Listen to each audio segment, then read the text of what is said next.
Merry Christmas and welcome along to Leicester City's Boxing Day fixture this afternoon. They face Watford at home, who have been poor on the road this season, as Leicester are fresh off the back of winning their last home game as well, of course, so convincingly against Ipswich. Let's hope for the same again today. Yes, Merry Christmas to everybody who is watching us currently. Merry Christmas as well goes to our two guests this afternoon. David Nugent and Gerry Taggart join me, Dan Bates. Let's get to it. Did you have a good day yesterday, the two of you? Yeah, back home to Liverpool. An hour 45 there. Open some presents, have some food, play a few games, drive back. You drove back? Oh yeah, Wow. I leave my own bed, mate. I ain't staying out on Christmas Day. Get me back home. Yeah, very quiet. Only four of us.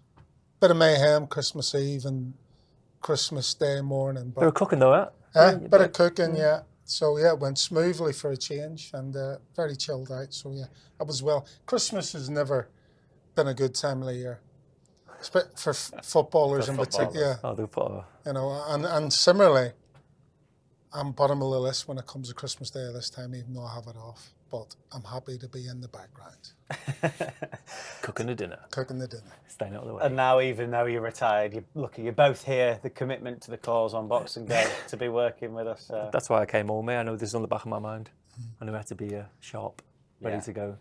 And that's what you are, ready. Exactly, and hopefully that the players are too. We're actually looking, and surely it doesn't actually mean anything, but Leicester have got, I think, the third worst record in English football in Boxing Day fixtures. Haven't won a Boxing Day game since 2018. We're keeping it nice and cheery today. I left by then, so it's just nothing to do with me. Yeah, that's got to be just a weird thing.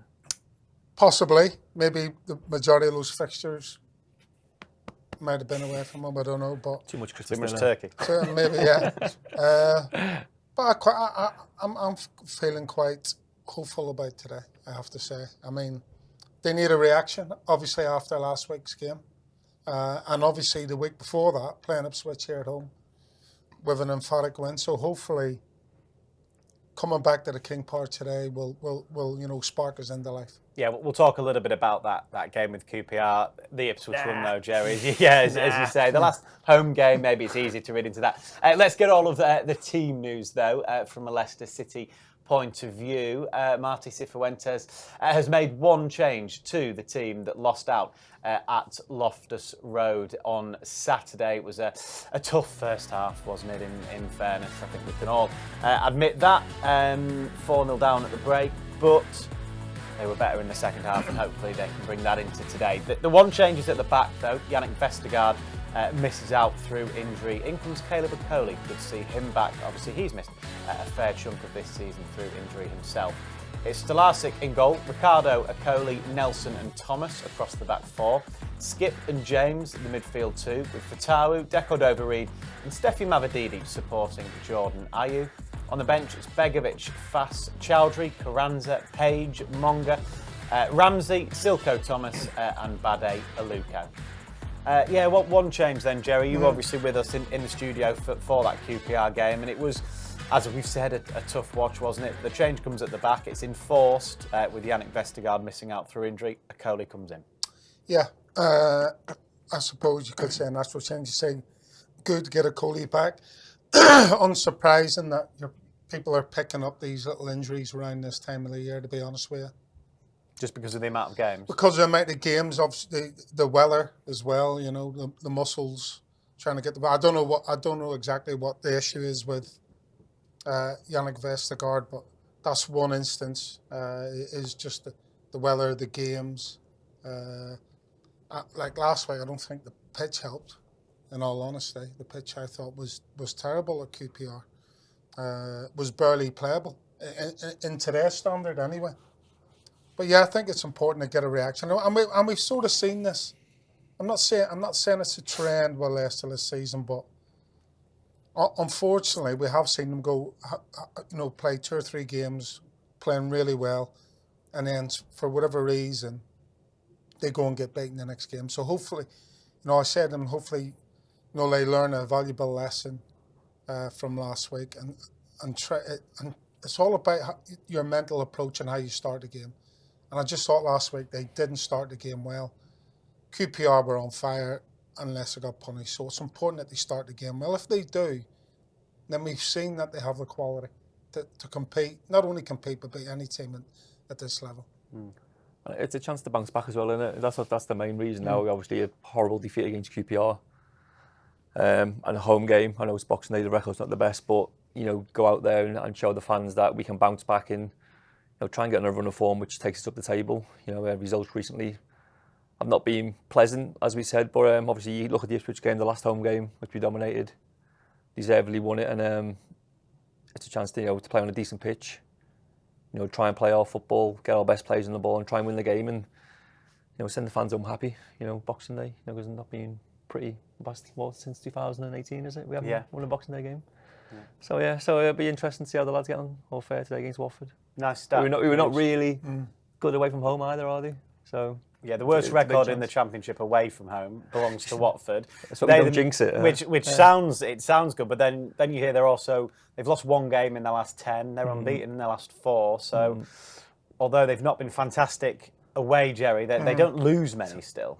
No, but again, if you look at the league table, I think they're 1 point above Leicester in the table. So as far as picking up points, they're probably in a similar vein to Leicester at the minute. I know just up and down, inconsistent. Yes, I know that stat you've just said, but it tells you that Leicester probably win more games than Watford, and Leicester probably lose more games than Watford, and Watford probably draw a few more games than Leicester. And that's where that's the Championship for you, Gerry. And that is, and there you go, and there you go. So, but I just hope that last week's defeat and the last home games win will spur Leicester on to hopefully get over the line today. Yeah, I think that's probably the most frustrating thing, Nuge, wasn't it, about what happened last week against QPR, was purely the fact that they'd had that performance of the season and were so good against Ipswich, and then they followed it up with that. Yeah, but maybe it was just a bit of overconfidence, winning against Ipswich. We were a team who were tipped to get promoted this season, and then underestimating QPR. But in the Championship, there's no. I don't think there's any bad teams. You could turn up against bottom of the team and get beat, bottom of the league and get beat. So you play top of the league and beat them. So it's all about being consistent in the Champions League, getting that run of form, winning games, consistency, and getting points on the table. And at the minute, we see a performance against Ipswich, we think, we're going to kick on. And then we see a performance against QPR, we think, oh, well, we're not actually there. Actually, we're miles behind than what we think where we should be. But again, even before that, the Bristol City game, the away game as well, 2-0 up, and then they obviously second half we don't turn up and they get a deserved point in the end. But home form is the bread and butter. It's just where you want to win your home games. Get the fans on your side. Against a team who have the worst away record, it's a perfect chance to get 3 points on the table and send the fans home happy. Yes, on that note, which is quite cheery, let's get some festive cheer in us, shall we? Because just before Christmas, Jordan James was sent a note from a supporter, a young lad called Ellis, left a tag on the tree of tags at the stadium saying he was basically his favourite player at Leicester and he'd love to meet him. So, in typical JJ fashion, because he's a really nice lad, he went down to surprise Ellis at his football training. Oh my God. It's Jordan James. Jordan James. Thanks. No worries. Hopefully when you watch me, the first thing I do is work hard. He'll be talking about this for weeks. Thank you to JJ for giving up the time to come. It was amazing. Yeah. Good secret that we've kept for a few weeks. I'm on my way to go meet a little boy called Ellis, who on the tree of tags wrote down that he wants to meet me. So I'm on my way to go see him. Me and the fans have a really good relationship. Them singing my name means so much to me. It helps me a lot on the pitch, but also off it as well, knowing that they've got my back no matter what. Obviously it's been an up and down season so far, so to know that they have my back the whole time really means a lot. And yeah, I'm looking forward to meeting Ellis. I've heard that he watches me a lot and really enjoys the way I play, so obviously really happy to hopefully make this boy's day and make his Christmas.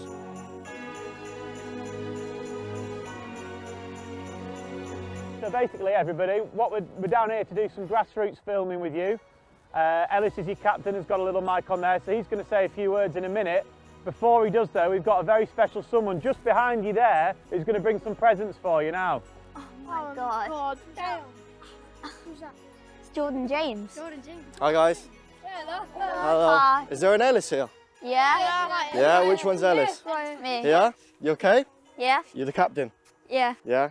I've got you some presents. I hope you enjoy them. Thank you. You're my favourite player because I think you're the best player in the team and you're really good in the midfield role. Ah, do you play midfield as well? Yeah. Try and copy me. You'll be looking like me in training. There's more. More. That's nice. Yes, that was a nice early Christmas present for Ellis there, getting to meet his hero, Jordan James. Nice to see these sorts of stories, isn't it, Nuge? I imagine when you were a kid, who was your idol growing up? Duncan Ferguson. Yeah. Growing up an Everton fan, so Gerry played against me a couple of times and you got a few elbows. I did. But So just, did Duncan. just growing up watching Everton, he was my favourite player. He was a striker. He was a talisman. You know, everyone loved him. And yeah. Did you ever meet him as a kid like Yeah. Well, when at the end of my career, his son was at Tranmere. And obviously, he used to come watch him train and come to the games and that. So I met him a few times after that as well. So even as an adult, you Yeah, were still a bit starstruck, yeah. But yeah, no, obviously, yeah. As I said, being an Everton fan, Duncan Ferguson was mine. Yeah, got to meet him a couple of times. So. But a nice, heartwarming story that, and you can watch that full video on YouTube and on Fox's Hub as well. Let's talk about that man though, Jordan James. Gerry. He's been fantastic, hasn't he? This season, he's chipped in with a lot of goals. Well, top scorer at the minute for the club, and you can see why. He said himself in the video, you know, his main bit of advice to Ellis was just, firstly, regardless of how good you are or how not good you are, whatever it might be, if you work hard, you've got to be the hardest working player on the pitch, basically. And that you can see that in his game, actually. Yeah, I mean, that's probably the best bit of advice we've all heard throughout our careers, is work hard. Nothing comes for free. As you say, you can be the most skillful player on the pitch, but if you don't work hard, and invariably, the most skillful players on the pitch do work hard if they are going to achieve stuff at the very, very highest level. And Jordan James is, you know, proof that by working hard. Yes, he has ability, but probably his biggest asset is his engine and his willingness to work, to use that engine to full effect. So yeah, I mean, he deserves all the credit he gets. You know, to come in from loan, it's never easy. Yes, he was probably desperate to get back from French football, where I don't know how he was getting on, but you would have to say he wasn't getting on too well, or else he wouldn't have been at Leicester. But yeah, he's been a revelation ever since he's come in, playing in different positions as well. I think the position he's playing in at the minute is probably suits his ability and his engine, his fitness levels the best, because yes, he was scoring a few goals, but his assists as well have been vital in some of the games. So yeah, he scores a lot of different types of goals. When you watch back the 5 that he's got this season, they're all different, but in a good way. You know, he doesn't score the same goal all the time, whether he's arriving late or a shot from outside the box. That's what you want from your midfielders. You know, you obviously, if he does play deep, he's really good on the ball. He can get 10, play ball forwards, but when he does get in the advanced areas, you can see him ghosting into the box, or, you know, curling shots in from the edge of the box into the top corner. So he's got a bit of everything, to be honest with you, which is good to see. We just need, obviously, the rest of the players to have that willingness, you know, the hard workness, you know, to work hard. And because even if you're having a bad game, you can still work hard on the football pitch to help your teammates out. You know, if you're having a bad game, you don't just slope about and like, oh, I can't be bothered. You know, if you're having a bad touch or you miss pass, go and win it back. You know, show the attitude to go and win it back and get your team back on the front foot. But he's one to look out for. You know, he's been, you know, brilliant since he's come in, and hopefully, you know, a lot of the players can, you know, take a leaf out of his book and, you know, with his hard work and willingness to get forward and get back when he loses it. Yeah. Let's talk just briefly about Watford. I've reeled off some of the stats, Gerry, about how they're getting on. Some of the names as well. Similar. No, we'll avoid that. Okay. We'll leave that for Matt on commentary. No, but similar to QPR, 4-4-2. You kind of know what you're going to get from them. And I asked you guys and Paul Konchesky last week, I said, is it difficult to play against that? He seemed to think maybe not. I don't know what your take is on that, but is it returning to the game, do you think, the 4-4-2? I think... if it is, I'm coming back out of retirement. Yeah. I think, you know, it's a formation that has sort of gone out of style over the last 15, 20 years in a big, big way. And now you're seeing teams... And it's not difficult to play against if you know what you're looking for in regards to ball retention or picking balls. It's a different type of football because it's more direct. you've got more crosses, you've got the balls going forward quicker, getting wider quicker, crosses coming in earlier. There's a lot more second balls that you're fighting for. Because invariably, if you're going to play a 4-4-2, you're going to have a big striker up top and another striker who feeds off that. And so there's going to be longer passes. Obviously, the centre forward isn't going to win all the balls, so you're going to win your majority of the balls as a defender. But then it's going to drop down in the midfield. And that is where the crucial area of the pitch is winning those 50-50s, those second balls in the middle of the park, and trying to get the momentum off the opposition and back onto your side. And that is, if you know what you're looking for, then yeah, it's not that hard. But I think that's where Leicester struggled last week, was with second balls, 50-50s. QPR will a better team. Yeah, and doing that early in the game, I think, helps Gerry, doesn't it? Leicester, of course, fell behind with inside 2 minutes at Loftus Road last week. Always going to be an uphill task from there. Marty Cifuentes actually was asked about that during his pre-match press conference, about how in some games they'll start slowly, in some games they'll start really well, like against Ipswich, and he was trying to find the balance of making sure that what happened against QPR isn't repeated. And we're trying to address it, we're trying to fix it. Obviously, it's not the start of the game. After just 1.5 minutes to concede a goal, it's always difficult, but we are trying to work on what we need to do on these kind of scenarios if such a thing happens. I think the team has showed, I talk about consistency a lot, and you know that has been one of my big themes since I came here, that only through improving certain things we're going to achieve this consistency. And I think the team has been able as well to turn results before. So the last one, I think, against Norwich, we concede in a difficult game, in a difficult scenario, and the team has the reaction and the capacity to turn a result. So we know that we are capable to do it as well, and that's what we need to look at. Sometimes it can happen that you concede first. You can not only expect to win the games that you take the lead, but have the strength to go through those moments, especially in a league like Championship, where the games can switch very quick. Marty Cifuentes there, speaking ahead of this game with Watford.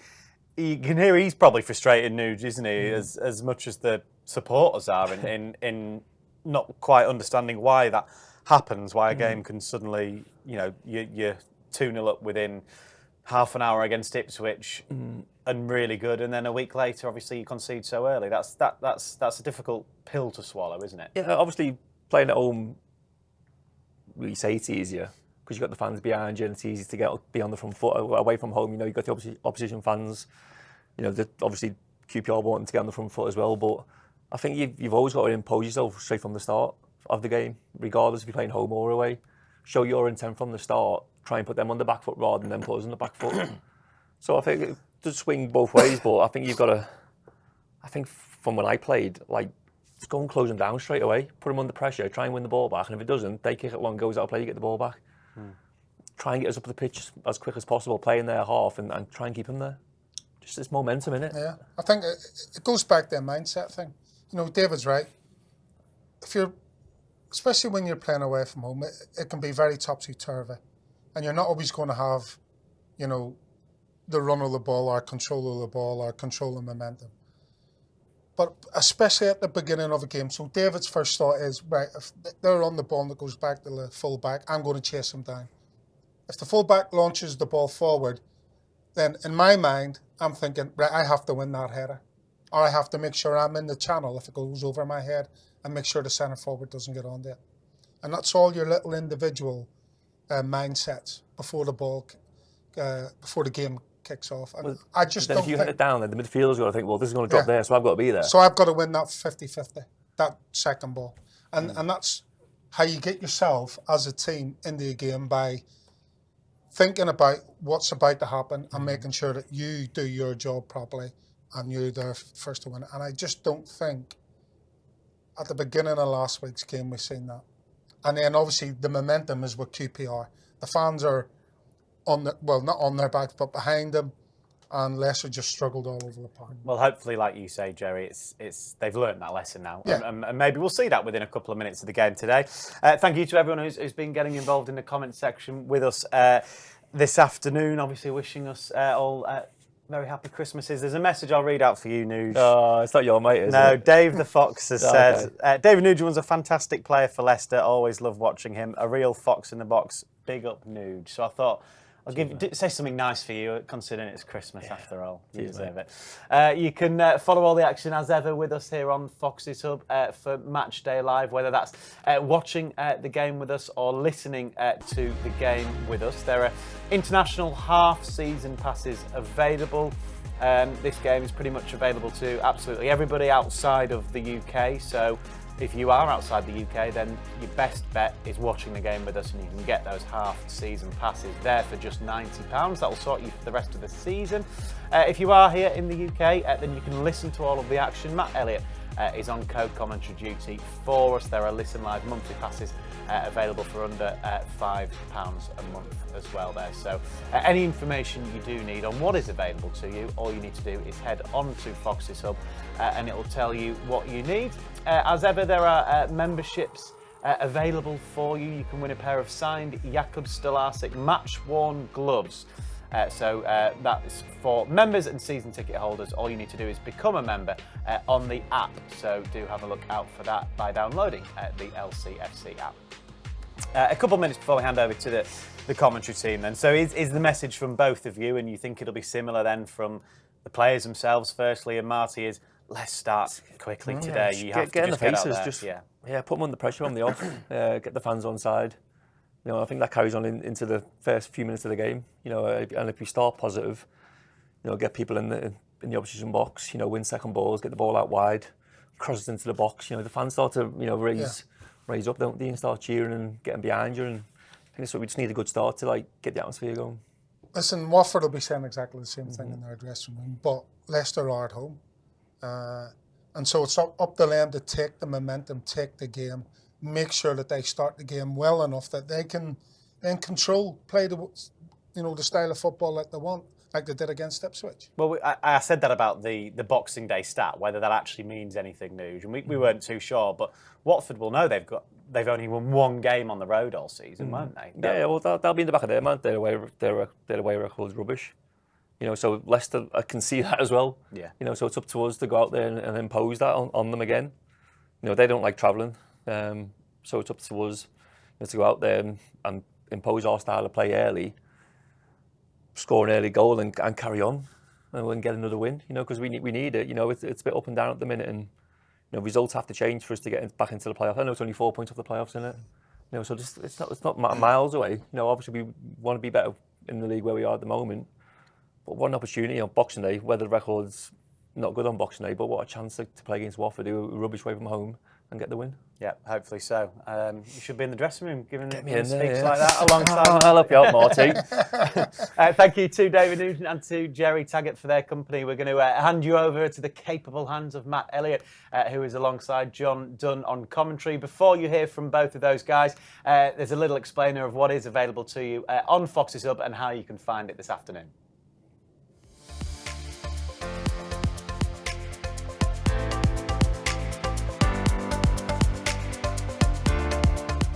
If you are watching on lcfc.com, just sit back and relax. If you are watching on social media, the live stream will finish shortly. If you want to continue enjoying our coverage, you'll need to head over to lcfc.com/Fox's Hub and purchase one of our game passes. If you are watching in a territory where the game isn't live on TV, you'll be able to watch a live video stream on Fox's Hub. Please visit lcfc.com/territories to check. If you can't find your location, live audio commentary is still available. You'll need to have an lcfc.com account before you purchase your game pass. If you already have one, please sign in and select your product at lcfc.com/Fox's Hub. Select the buy button and you'll be taken to the payment page. Once you've followed the simple payment steps, press continue at the bottom of the screen and you'll be taken to the Fox's Hub homepage. If you purchased a video pass, please select Watch Live from the Fox's Hub drop-down menu. If you purchased a Listen Live pass, please select Listen Live. If you purchased a seasonal or monthly video pass and the game is not being shown in your territory, please select Listen Live. If you are having a payment or technical issue, please email leicestertvsupport@streamamg.com. Thank you, and we hope you enjoy the match.